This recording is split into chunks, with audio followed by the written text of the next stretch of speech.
The committee hearing of the Committee on Health is now hereby called to order. I ask everyone to please rise for an invocation to be led by Ms. Joy.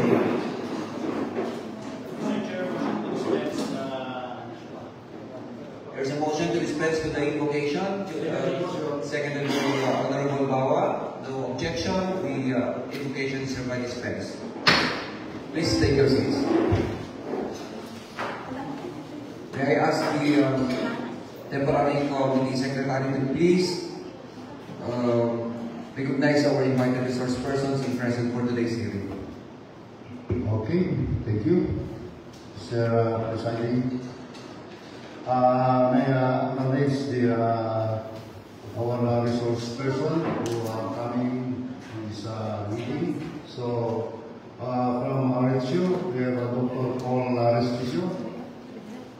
From TLTRMO, Mr. Jovan Apostol, the Barangay Captain kay Medrano, Barangay Captain Po, Barangay Captain Parola, Barangay Captain Dibuli, Barangay Captain Apostol, Barangay Captain Rojas, Barangay Captain Henry Respicio, Barangay Kalawad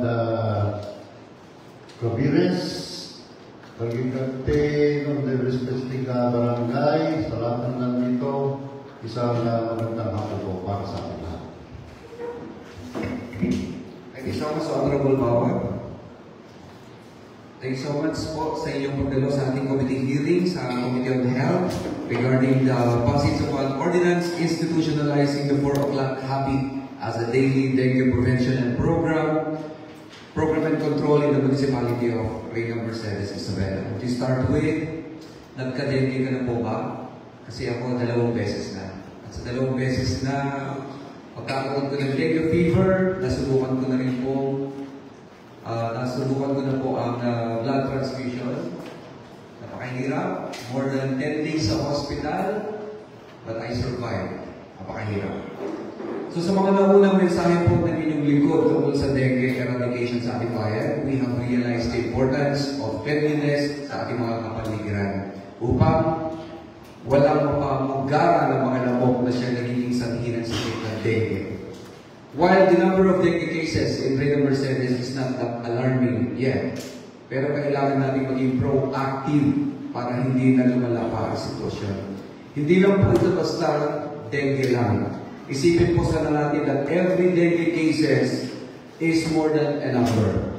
It's about a child missing out school o kaya naman isang magulang na hindi makapasok sa trabaho dahil may sakit.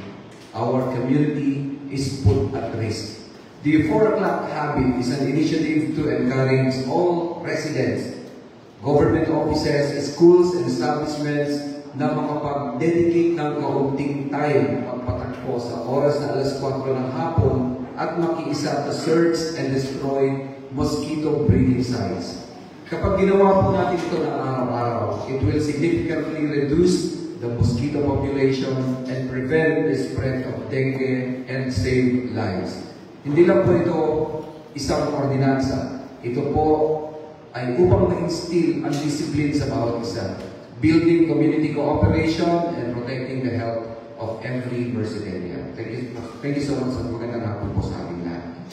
For this afternoon, we have invited our resource persons para matulungan po tayo na ma-discuss ano po yung mga measures na kasalukuyan ginagawa at binaplano ng kanilang mga ahensya para ma-address po ang ating problema sa dengue situation.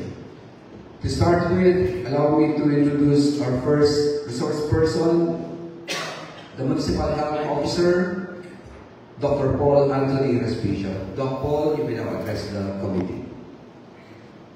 Good afternoon, everyone. First of all, I would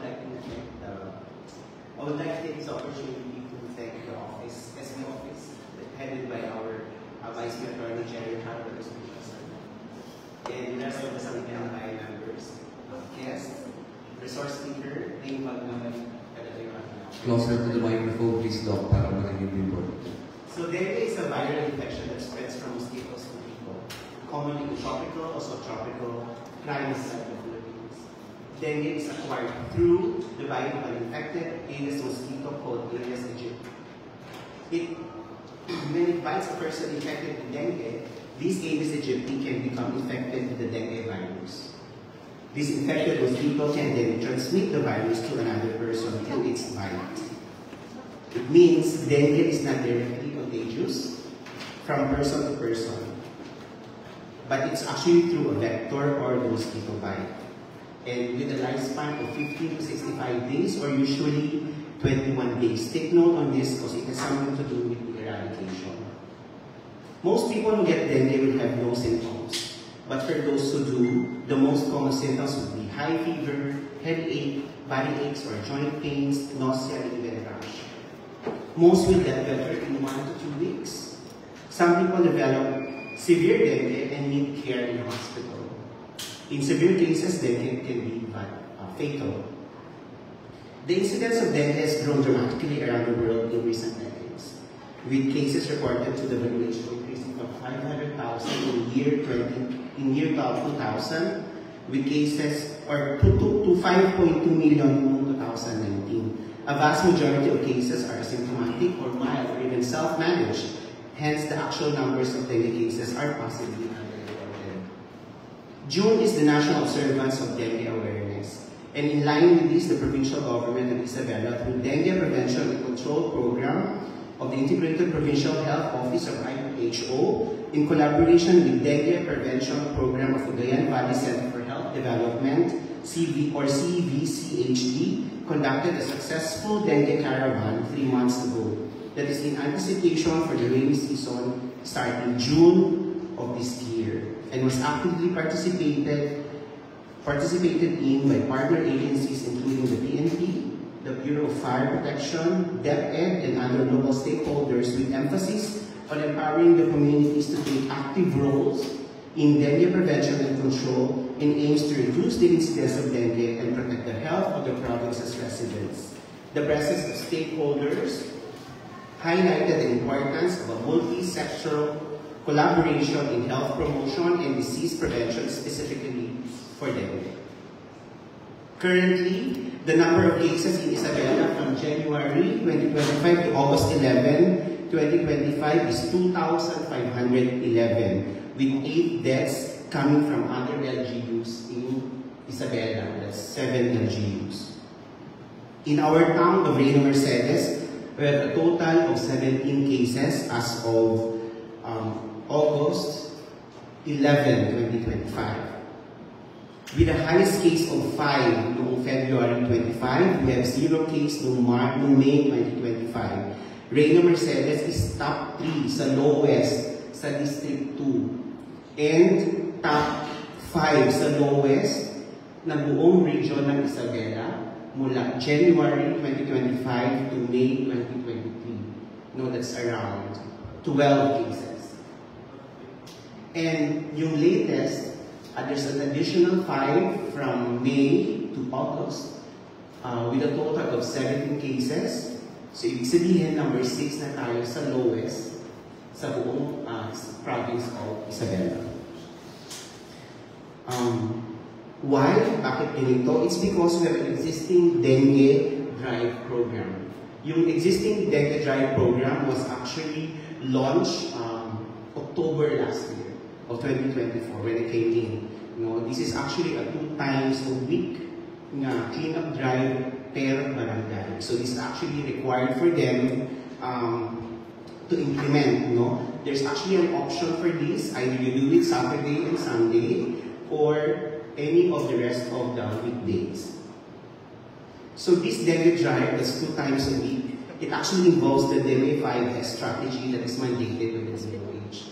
These are the following we have. The first S is search and destroy. It means that you have to check for possible breeding places, like changing the water from vats, cover water containers, and then having the drainage or the gutter. The second S is seek early consultation. So once the patient had fever or possible symptoms of dengue, then they will have to go to the RHU. Luckily sa Reyna Mercedes po, day 1 pa lang po ng fever or even cough, yung health-seeking behavior po ng mga Mercedeans is napakaganda. Because day 1 pa lang na may nararamdaman, pupunta na sila sa RHU. So from there, we can address kung anong issue, if it's really dengue or something else. No? The third S is secure self-protection. Ito po yung secure self-protection. Ito po ay under ng memorandum ng 209 ng DepEd noong 2019. No? Ang sabi niya dito, it's actually through the ESSD, SHNU, or Education Support Services Division School Health and Nutrition Unit, that is to strengthen the community-level implementation. All schools and workplaces are advised for daily clean-up drive during and after dismissal and even IEC. So he's actually talking about the 4 o'clock habit already, noong 2019 pa lang. No? At the same time, they also advise for kids to even use yung trousers.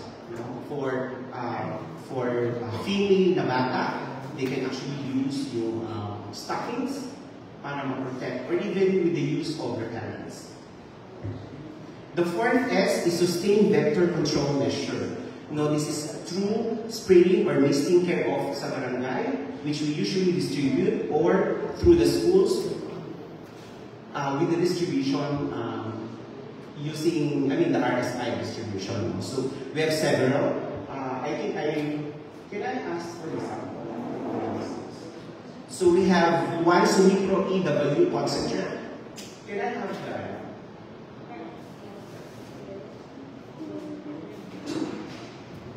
This is what we use kada barangay in schools. We usually distribute this ahead of time, no? Meaning, na-distribute na po ito even before starting the season. No? We have several, actually have 4. One is the Sumipro EW concentrate. This is actually used for spraying. No, ang dilution nito is 1:10. It means 1 part of this is to 10 liters. Ang kinocover nito is 200 square meters. And then, the virus tablet, usually i-dilute mo ito sa 3 to 4 liters, and then you can spray it directly doon sa mga kanal. So you can repeat it every 21 days. This is, ito yung sinasabi ko kanina na lifespan ng mosquito. And then the Mistar powder. So yung Mistar powder, 1 sachet of this is equivalent to 10 liters. Ngayon, same ang area, 200 square meters. And then we also have the fourth one, which is we distributed no March. Ito yung insecticide treatment net or IPNs. No? This is effective 5 years. So usually nilalagay po ito sa schools, no? Sa mga vulnerable populations. No?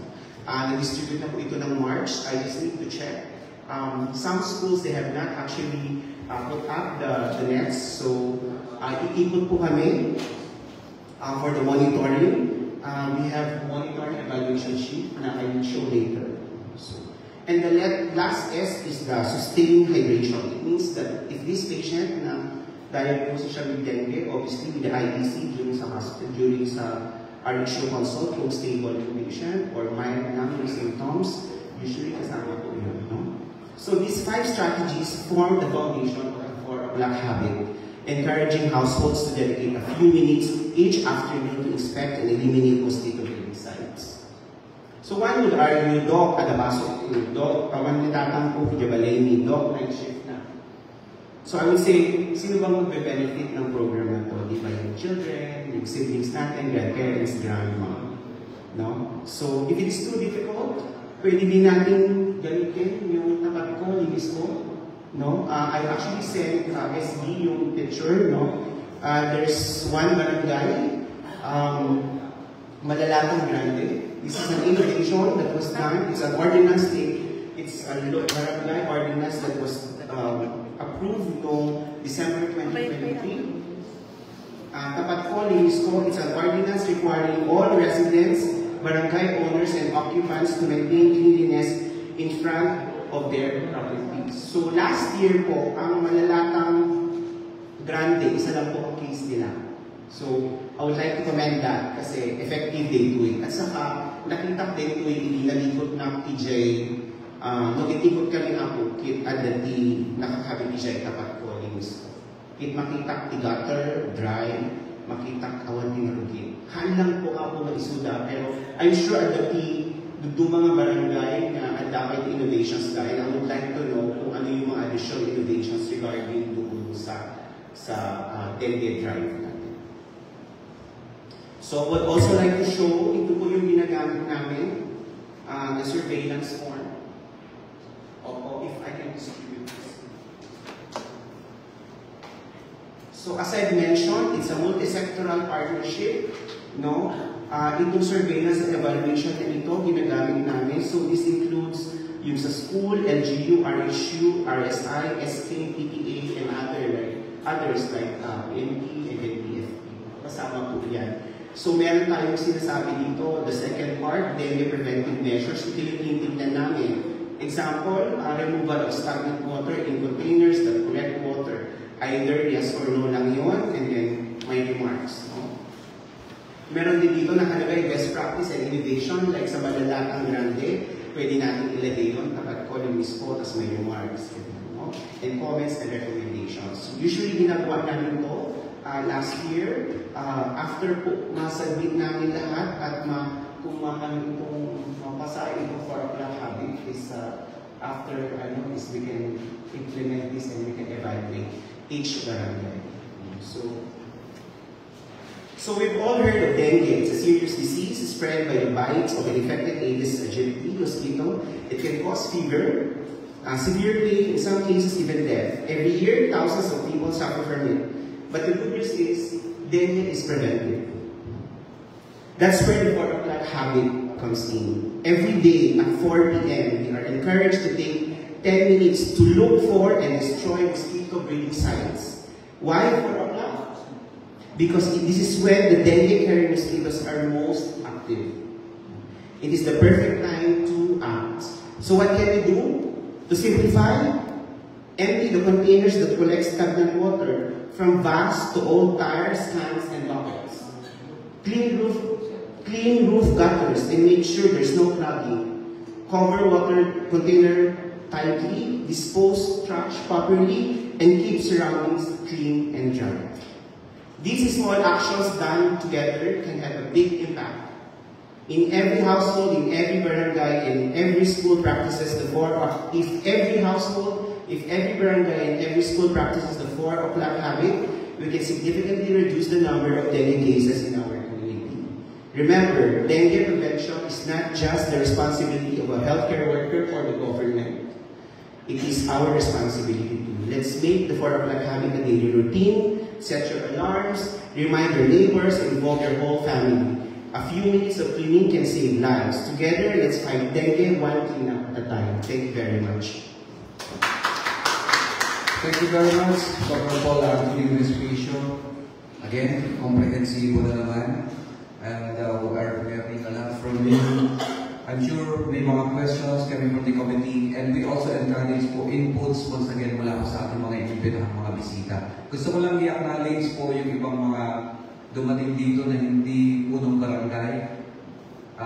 Like Barangay Santiago, we have the Barangay Kagawad Committee Chair on Agriculture and Committee Chair on Health. Maraming salamat. Sana ganun din po yung iba para matulungan po si Kapitan sa pag-disseminate din ng information sa barangay. Okay, to start with the questions lang, Doc, siguro. Di ba meron po tayo mga existing na mga brigades sa mga barangay to fight dengue? Yes, po. Yeah, are they still functional? Yes. In fact, kinumbayan na namin po yung sa dengue task force. Yung dengue task force, yung brigade is already under the dengue task force. Yes, po. And they are closely coordinating with the BTRRM. Yes po. Yes po. Okay, nakita ko na yan. With the presence of this task force po, pwede kasi natin na gawing mandate na sila na yung nasa ground to be our frontliners pagdating sa pag-monitor at pag-experience ng mga 4 o'clock habits po natin. Maliban po dito, bago tayo dumating sa ordinance implementing yung 4 o'clock habit, nakita ko na din yung efforts ng Menro sa kanilang clean-up drives. They have their own schedules of clean-up drives. The RHU is conducting clean-up drives also on separate days. Okay. And with the passage of ordinance, institutionalizing the 4 o'clock habit, magiging centralized or magiging coordinated ang lahat. So if we do it daily, talaga, makakasama na lahat. Multi-agency na yung task force natin in implementing 4 o'clock habit, which is good. Though, the last time that we conducted the Todas Dengue, Toda na to.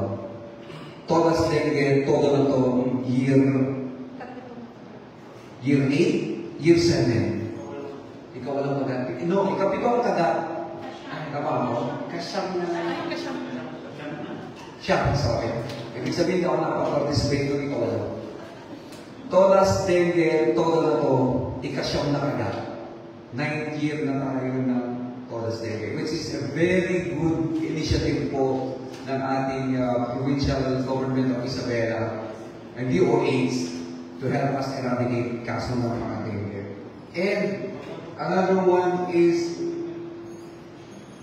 we still have this observance ng Disaster Preparedness Day ng July, initiated pa rin ng provincial government, Isabela. Disaster Preparedness Day for the month of July. Yes, sure. Of the province of Isabela. Sinusubukan ko lang po ilabas sa mga to para makita po natin na iba't ibang agencies, iba't ibang mga efforts ang ginagawa to fight against dengue. Ang kulang na lang po dito na nakikita ko is the community's support and participation. So with the passage of ordinance for the 4 o'clock habit, this will ensure na magiging epektibo ang ating batas in the grassroots. Pag-uusap ko yung mga kapitan, nagtatanong ako ano yung bakit. So, normally, ang kasama lang dyan is barangay captain, kagawa, So, no under the group of mga community, for example, TODA, although sumusunod tayo mo minsan, the GG4 Act, i-encourage tayo na sumunod. Kasi in the end, sino man ang benefit. Kaya the GG takot ka naman. So, masulungan tayo ng GG ng dalus, masulungan tayo ng GG anak ng dalus, kaya hantay kailangan ng inimay kanayon kami ang dalus ta. Sana GG pagpasa ng 4 o'clock habit, kithaan lang nung makita na pictures, kithaan lang na kapitan, haan lang na kagawad, DNS, BHW. Kasama, last year, kasama ng DFP, kasama ng PNP. I hope na mas madami pa sa pagpasa nito at para mas maiwasan natin yung 17 na cases natin, hindi na siya tumaas. Halfway na tayo ng August. Mayan yun, because last year, in August, ng August 1 to August 15, we have 12 cases right away. At the end of August, 25. No, ang natitas na, 14. No, 14. Yung additional na 5, that is from June to July. Technically, wala akong case ng dengue ng August. So I hope ma-maintain natin with this 4 o'clock habit. Keeping our fingers crossed of all participation. Meron pa tayong mga tanong o inputs po. I encourage everyone to participate. The committee members may now ask their questions if there are any. Kung meron man po, din sa mga bisita po natin, taas lang po lang natin.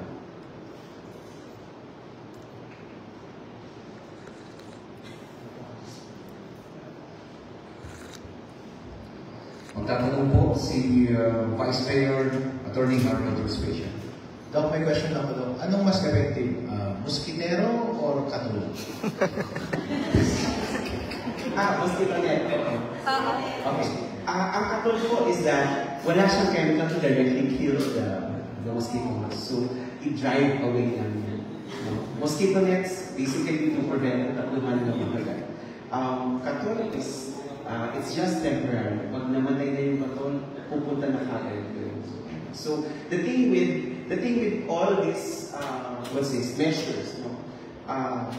Sumipro, Vista, Katol, mosquito nets or INTs, no? These are just temporary. If you're able to clean yung mga areas sa bahay natin, we keep it dry, we keep it clean. Walang breeding site, walang lamok. Yun lang po yung pinaka-message ng 4 o'clock habit na to. These are just supplemental ways to eradicate the vectors. Number 1 pa din yung magdalos tayo. I remember last year, nag-ikot na PJ, may isang barangay, syempre hindi ko na po sasabihin kung saan. No? Nagpadalos na sa Sabado. Nagpadalos na sa Friday. No? Nag-ikot na sa Sabado. Nag-spray na biligan. Yung hanga na dalusan, DJ Carter. Tinanggal ko yung mga dry leaves. Pagtanggal ko ganyan, kita mo yung titikin na doon sila. Nag-spray ka, sayang ko. Okay? Sabi ko ba, siguro bason ko, it's because ako ay specifically na-instruct, but there ko na kindi. Jadi coordinator ko, EJA sa mga barangay. Kasano ko nga ang dalus? Ay, kasano ko ang spray mo? Di ba parang automatic na siya na dalus ang kailangan for that spray? So, tunanin ko sa... So, the IPC there specifically the lectures mo. Tatlo, amo tayo niya dalusan pa lang sa pag-spray. But then, uray ang niya, chemically, italinda yung nalugit na ka, agad inabas ka, agad i-clog ang drainage, at i-clog ang gutter, awan sabi na ako na yun. So, importante yung pagdalus tayo. Sir Chair. Dok, nung paisuman nabigay gamot nga herbal, ano ba mas mabisa? Katas ng tawa-tawa o katas ng papaya? I'm not listening. It's because, to be honest, kasi I have not read a study on the tawa-tawa and then that of papaya. Papaya has papain. Tawa-tawa, I don't know what chemical that is, but it's actually herbal. Non-therapeutic pa rin siya. If that is, kung effective siya, there should have been a medicine limited to protect us from dengue. Obviously, awan. So obviously, hand is not effective at all. Mr. Beck. Dok, may mga tatanong lang. Yes, po. So, nakikita ko rin sa mga kapatibong barangay na ginagawa ko yung mga pinag-drive. Pero, honestly, yung decluttering of kanal na pinapupulan ng lamok, di pa doon nagagaling yung mga lamok natin. Marami pa rin na parang hindi nalilinisan na kanal. So, I think isa sa rason bakit umaatake kung may dengue po tayo sa mga barangay dahil lang sa mga kanal na hindi nalilinisan. And then secondly, yung alcohol ba pwede pang-prevent para hindi ka makagatulan mo?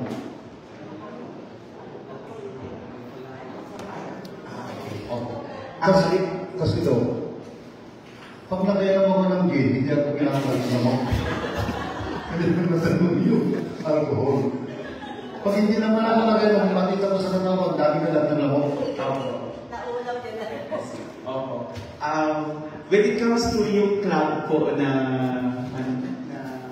drainage, no? When is that? 2 weeks ago, no, may kausap ako na isang resident, no? Nag-report sa akin. So, sabi niya, Doc, cloud yung kanal. So, pa-check lang tingnan natin. So, pagtingin ko, cloud yung kanal. Kasi, dinagdalustan, yung kabilang amin nga leaves, JNT. Kanal. So, kung maglilinis tayo, ikatin tayo ako, DJ leaves ko nagkini. Sama nyo din, yung mga ko nagkini. Nung nadalusan na yun, kinikat yung kumata kung mag-cloud. So, it means, nagdalus tayo, pero DJ, indulin tayo na silsil-sil. Kung natilungan na DJ. So, dapat ikatin tayo, dapat na free-flowing DJ water. No, inikat da, no, tinaramid da. I cannot remember, dating na pa lang ni Iding barangay, what they did sa kanal, because in between, yung sa kanal, in between ng houses, meron siyang cement. Tapos, parang pagdaanan siya. Correct? So what they did, yung isang wire, isang tire, yung old na tire, nilagyan nila ng unika na ligado. And then, yun po yung ginagawa, i-ganon nila, tapos yun yung kumukuha ng mga debris sa in-between. So sobrang ganda, hapon lang kung matandaan, yung division kapitan, kasi kadwa, ay malalakang tunggi. Tama, malalatang tunggi po. Tama. Malalatang tunggi. Tinubrada kang DJ tire, inikandati gayong nga DJ nilalo mga plastic, insilit na genti. I don't have the video or it's in my other phone. If I can demonstrate, if I can show sana. So, yung kabila, ikat DJ debris, nakita mo. So, nagtingnas na siya. Kasi minsan yung matigas na po yung debris, mahirap na siyang gano'n. So, if you can do that, sa kanya-kanyang diskarte din mangyari yung mga kake. So, and then I would also like to comment, nagano ako nawikot kami, nagano di dry areas, the Radio Mercedes. Iso nga matutuwa kami that even last year, we only have 69 cases the whole year. One of the lowest in Isabela. If we can keep this and if we can pass this ordinance, baka mas mababa pa. So yun lang. Oh, sorry about the alcohol. Sa Chico deta SB. So baka mabuting na Chico. Ako to Chico.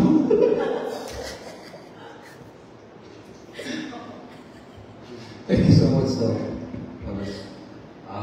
Yes, please. Honorable Veteran is recognized po. Ito, kanina po bang example yan? Libre ba nabigay niyo sa akin yan?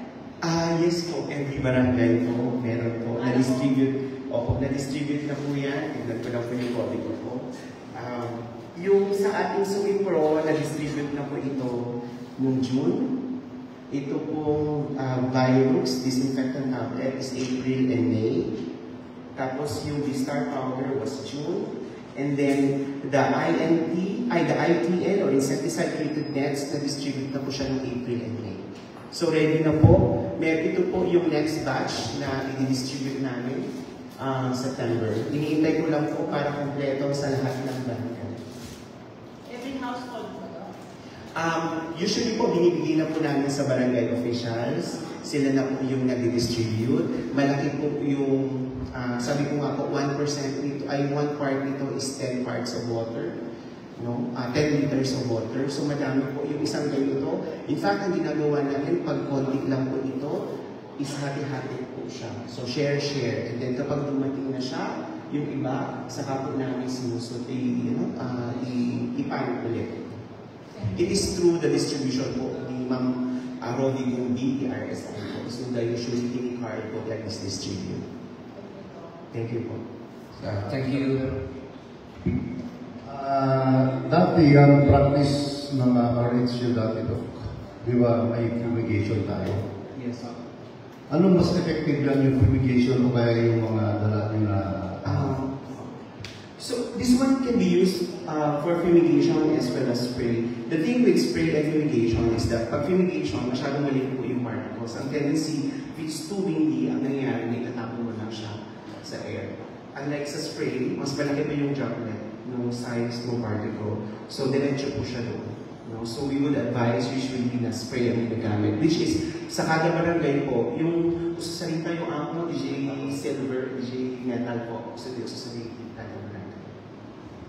So para sa inyo, Doc, that is more recommended than yung ating packing. The usual yes, packing po. yung ginagawa Yes, natin. po. We discourage packing na. Okay. Any more questions po mula sa atin? Yes, I see Punang Barangay Erickson Rojas. Hello, good afternoon once again. Hindi ito tanong, gusto ko lang i-share yung experience ng barangay ko dahil sa kalinisan. My barangay received an award last 2019, one of the best or the cleanest in Region 2. We were granted 190,000 cash grant na ginawa namin na paglagyan ng MRF, basurahan, yung mga pang-garden tools. Sunod yung search for ecological friendly barangay. That was a provincial award. Naka-receive kami ng 5,000 pesos. Last year, na-grantan kami ng champion sa the whole Reina Mercedes during our fiesta. Na champion tayo sa kanilisan sa barangay Labinang Pequeño. So walang problema sa aking barangay. Sinusunod namin lahat yung mga panuntunan tungkol sa health. Maraming salamat po. Palakpakan po ulit natin multi-awarded barangay, Labinal PKO. Congratulations, Kapel. Sana all. Meron po po gusto i-share or inputs mula po sa ating audience? Meron po. Dahil kung wala na, I think okay na, sino po? Once again, Doc Paul, thank you so much for your presence today. Alam ko kasama niyo pa sa kabilang meeting. And we don't want to let you go sana yan. Isa ka tranquilizer sa akin. Doc, thank you so much for your feeling ko. Maraming sa palapakan ko natin, Doc Paul. Pagdating naman po sa mga preparedness measures na ginagawa ng Disaster Risk Reduction and Management, dahil ang dengue is also part of their program din. Kanilang preparedness programs. I would like to recognize our second resource person, LDRMO Juman Apostol. Good afternoon, Mr. Chair. I am here to present and support the ordinance institutionalizing the 4 o'clock habit as a daily dengue prevention and control activity in the municipality of Reyna Mercedes, a proactive measure to combat dengue in our municipality. The municipality of Reyna Mercedes, like many areas in Isabela, faces recurring threats from dengue, a preventable yet potential fatal mosquito-borne diseases. Based on municipal health records, dengue cases have been recorded annually, with peaks during the rainy seasons, causing not only health risks but also economic and social disruptions. The 4 o'clock habit is a simple and effective synchronized daily activity wherein residents, schools, establishments, and offices stop for a few minutes at 4 o'clock to search and destroy mosquito breeding sites. We urge the passage of the ordinance to institutionalize the 4 o'clock habit as a mandatory daily activity in households, schools, business, and government offices. This will help create a culture of prevention, protect public health, and save lives. Yun lang po yun. Maraming salamat, LDRMO Juman, sa inyong efforts din para sa issue na to. Tanong ko lang, do you have, may funding ba ang LTRRM pagdating po sa prevention? Yes, Your Honor. Okay. And both offices, the MXO and the LTRRMO are actively conducting IEC campaigns din po. Maraming salamat. And siguro yan isang tututukan na natin. Once na pass na po yung ating ordinance, bababa na ito sa bawat barangay, dapat we started with a blast. Yung simultaneous na 4 o'clock habit namin sa first day of implementation as an ordinance, dapat started with a bang. Kaya no, para maganda ang may impact. So simultaneously gagalaw tayo lahat, well monitored, well documented, tapos at the same time nagkakandak din tayo ng IEC. Inuulit ko lang po, ang coverings po ng ating ordinance will be government offices, schools, mga residents, sa barangay. Community participation po ito. Sana po mag-materialize at maging maganda. Any questions po? Kung gusto nyo may dagdag sa ating pinag-uusapan today,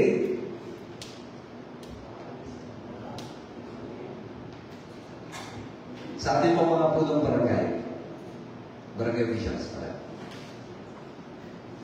Honorable Danilo Apostol. Nangangapunta pala kayo. Dok, tanong ko lang kung paano ma-determine yung lamok dengue sa ordinary na lamok, Dok? Para may iwasan sa dengue.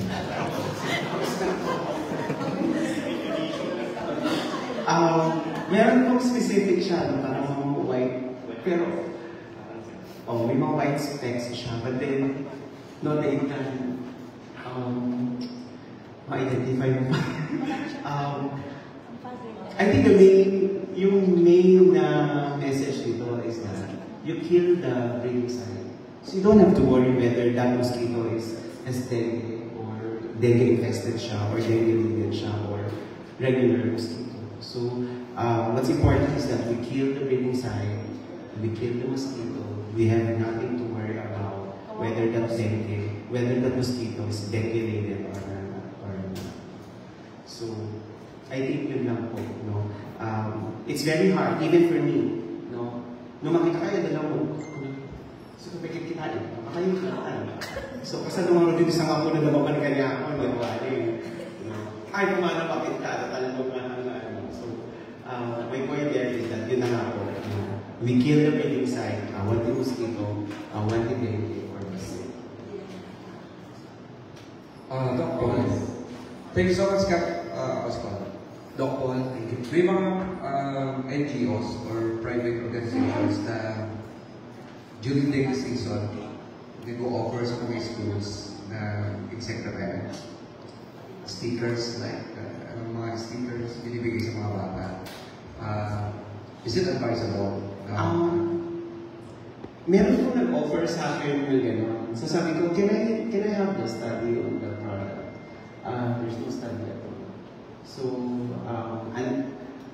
and normally, pag titignan mo yung box, no therapeutic claims ang nakalagay. So kapag merong gano'n na therapeutic claims, it means that there's no study on it na scientific.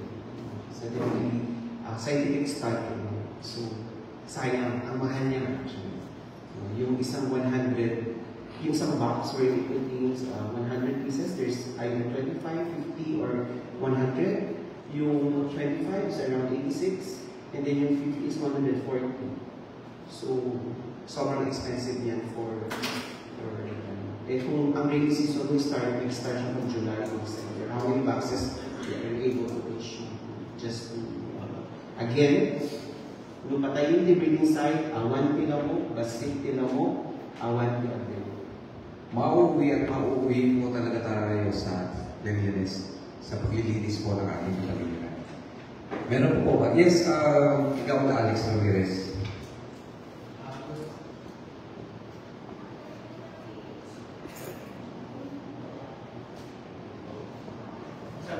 Long press.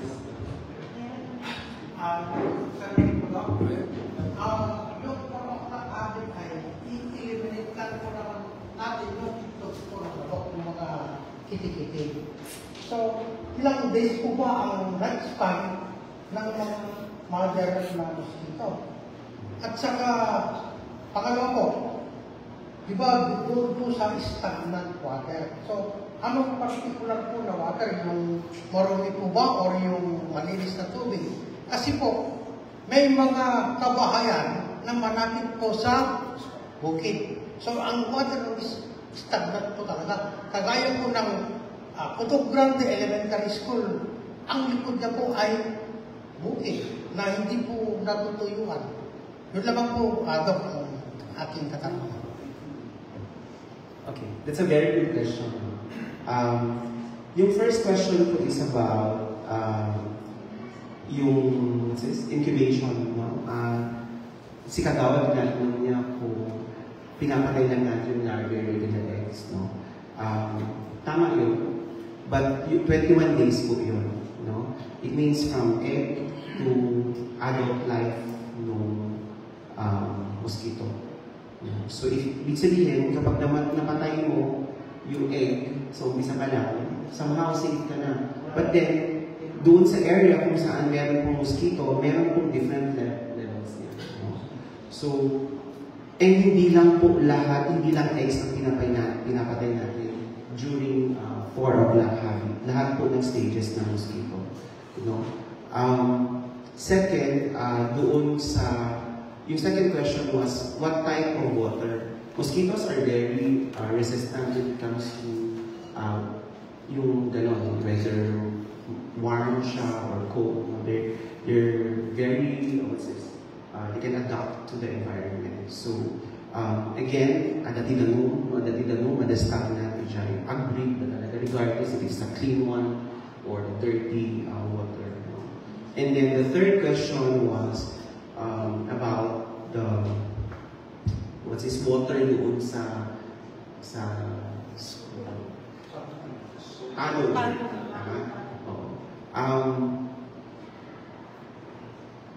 It's a very good point. I have no answer for that. But remember, magtatanong ka na insecticide na. Doon insecticide na somehow dapat napatay na data. Ngayon, paano mo masasabi na gano'n? Kasi dapat lahat ako na area at natitalong na is Reyna Mercedes na gano'n umaapo di dengue no adda talaga di dengue di talong din tayo. No? So, with the number of cases tayo, 17, ibagamilat niya, siguro, aming ma-report, pero this is from the province eh. Even if this patient na admit sa Kawayan, Santiago, ma-report sa amin. Yan. No?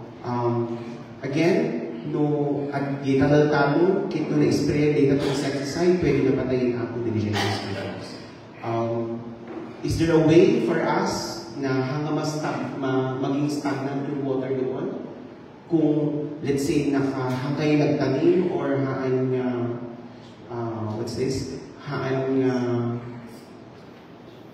I have no idea no kasano manunga months nga adatitanong iti gentitanong, no? So if there's a way para ma-drain dayjay, probably we can talk to Mao. No, if we can madatibutas at no ma-drain dayjay tubig. But then again, kung nakibi no adati insecticide na data, malamang namatay na ako dayjay mosquito, no? Ang insecticide ng insecticide po na ginagamit sa insecticide treated net, yung IPNs, is same insecticide na ginagamit digital talo. This is effective for 5 years. So, sige lang. Thank you. Thanks so much kay Dr. Alex, and maraming salamat din sa answer, Dr. Paul Anthony Despicio. Meron po ba tayong mga tanong? It seems like susuportahan naman po ng ating mga barangay officials yung ating ordinance. Honorable Galambay is raising his hand. Go ahead. Thank you, Mr. King. Doc, good afternoon. Doc, ang matanong ko lang yung dengue carrier ng mga mosquito. Gaano mataas yung lipat nila? Yung halimbawa, kasi ano ba ang rasyonale doon? Yung lipad po, no? Okay. Parang hindi ko yung na-research, normally, ang mosquitoes are, yung nasa low level lang sila. May tayab na ako, no? Dati tinangat nga ako. So more or less, mga 6 feet, no? I have not encountered a study regarding how high a mosquito can actually fly. But normally, nababa, isuda. And they're very light lang isuda. So the higher you go, then obviously, nangyatot the pressure. So, may tayab ka, makadami nyo sa Baligan Gym. Nice answer, Doc Paul. Okay. According to the WHO, they can actually fly up to 400 meters, but it doesn't speak about how high it is. Thank you for the information, Doc. So, Doc, panguling question na to. Lahat ba ng mga may composition na cypermethrin na insecticide is also allowed to spray inside or doon sa labas ng mga bahay kasi nakakapatay yun yung cypermethrin eh. Pwede mag-allow ba natin na spray sa surrounding ng bahay natin? Yes po, generally insecticide siya, but the thing is with DOH, they're very specific with type of insecticide because with those insecticides na ginagamit po sa farming and all, may mga other components po na very little or dangerous po or makapoison po tinatapos. That's why specific lang po yung binibigay. So, amin nagtatayap, patay na. Kaya mo magtatayap, pero plano lang yung din na kaya patayin. Yes. Okay. Maraming salamat po. Are there any more questions, opinions na gusto niyo pong Kap Henry?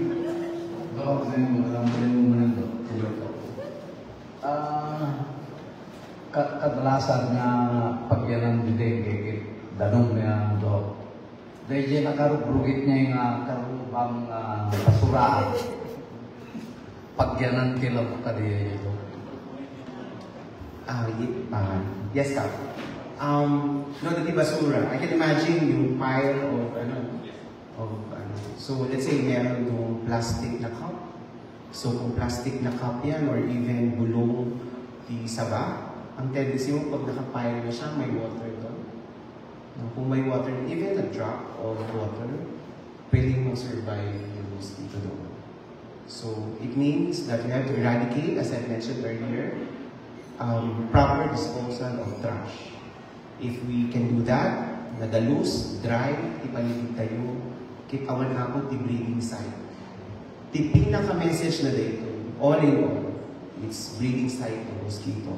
If we can eliminate the breeding site from smallest drop of water na nakastuck doon sa leaf, from half-filled na water na plastic cup, dyan di basura, mga 2 weeks sila ijayin. If we can do that, then obviously awan po the chance nga survive the mosquito, awan the breeding site da, which is the J-Dalone, awan ako the cases na yung dengue. It means, kailangan nga at the proper disposal, iti katao ti kada barangay.